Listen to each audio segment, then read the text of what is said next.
डुमरांव अनुमंडल व मुरार थाना क्षेत्र के अंसारी गांव इन दिनों राजनीतिक दलों के लिए अखाड़ा बन गया है। लोग यहां पहुंचकर अपने अपने ढंग से सरकार और प्रशासन पर वार करते नजर आ रहे हैं। जन अधिकार पार्टी के सुप्रीमो पप्पू यादव के बाद लोजपा के राष्ट्रीय अध्यक्ष चिराग पासवान भी रविवार को अंसारी गांव पहुंचे, जहां उन्होंने पीड़ित लोगों के परिजनों से मुलाकात की। मुलाकात के पश्चात उन्होंने पत्रकारों से बातचीत करते हुए कहा कि यहां शराब पीने से जो मौतें हुई हैं वह मौत नहीं बल्कि हत्याएं हैं, जिसके लिए राज्य सरकार की गलत नीतियां जिम्मेवार हैं। शराबबंदी कानून बिल्कुल ही गलत है, यहां इसका गुजरात मॉडल लागू किया जाना चाहिए था। उन्होंने कहा कि जिस प्रकार से देश के प्रधानमंत्री नरेंद्र मोदी ने मुख्यमंत्री रहते हुए गुजरात में शराबबंदी लागू की थी, ठीक उसी प्रकार से बिहार में भी शराबबंदी लागू होनी चाहिए थी।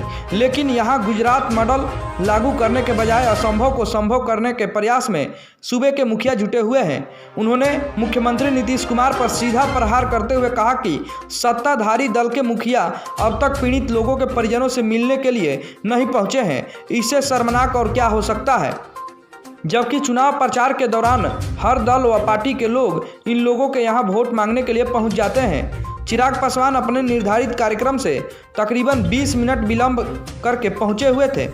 मृतक के परिजनों से मुलाकात करने के बाद पटना दोबारा वे प्रस्थान कर गए।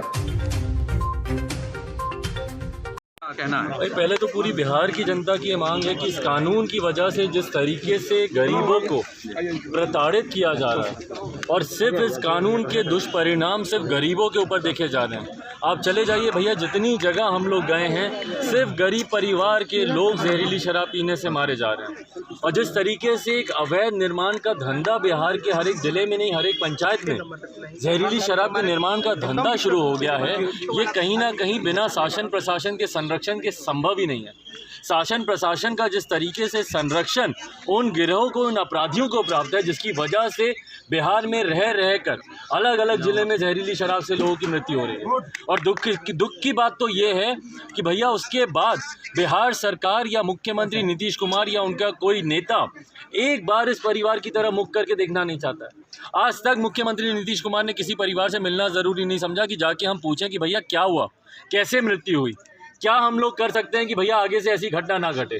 जब वो अपने गृह जिले नालंदा उन्होंने जाना जरूरी नहीं समझा तो और किसी जगह वो क्या जाएंगे। सर, शराबबंदी को लेकर के आपने राज्यपाल को ज्ञापन भी सौंपने की बात, इसीलिए हम लोग मांग करते हैं भैया कि आप अब मुख्यमंत्री जो कि हमारे प्रदेश के गृह मंत्री भी हैं, उनसे अगर एक कानून, बाकी तो भूल ही जाइए ना जितनी हत्याएं या लूटमार हो रही है बिहार में, अगर एक कानून शराबबंदी का कानून अगर मुख्यमंत्री नीतीश कुमार जी से नहीं संभल रहा तो ऐसे मुख्यमंत्री को प्रदेश में मुख्यमंत्री रहने का कोई अधिकार नहीं है। इसीलिए मामहीम राज्यपाल जी से हम लोगों ने लिखित रूप में हम लोगों ने आग्रह किया है कि तत्काल प्रभाव से इस सरकार को बर्खास्त करें और बिहार में राष्ट्रपति शासन। कहीं ऐसा तो नहीं सर कि 2024 का सपना देख रखे हैं? 2024 का सपना देख रखे हैं? 2024 का सपना ही तो देख रखे हैं भैया। गुजरात मॉडल इनको लागू करना था, इनको नरेंद्र मोदी जी के नक्शे कदमों पर इनको चलना था। उन्होंने गुजरात में शराबबंदी की, इनको यहाँ पे करनी थी, पर वहाँ पे कम से कम ईमानदार सोच के साथ ये हुआ था।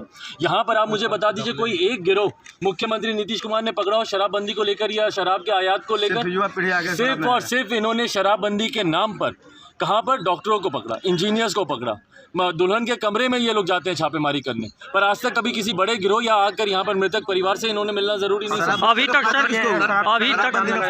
भाई तमाम उन तस्करों को जो मुख्यमंत्री नीतीश कुमार जी के संरक्षण में खड़े हो गए। पार्टी का कोई भी एक कार्यकर्ता तक यहाँ नहीं आया, यहाँ एक भी नहीं आया। यही नहीं, कहीं नहीं गया।